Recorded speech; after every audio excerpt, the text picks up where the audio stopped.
Russia's training of troops doesn't seem to be so good, as they not only place large piles of anti-tank mines out in the open, but have now started placing infantry fighting vehicles next to them. How the thought process is here is hard to figure out, but helps Ukraine's drone army to take out more resources with less. As a FPV drone came to strike the mines, a powerful shockwave was created. As the explosion obliterates the BMP, taking out both mines and an armored fighting vehicle in the process.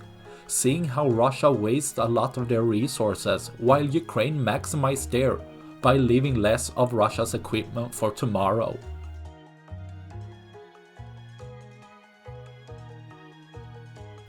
That's all I had for this video. Please like and subscribe for more. Thanks for watching. Bye.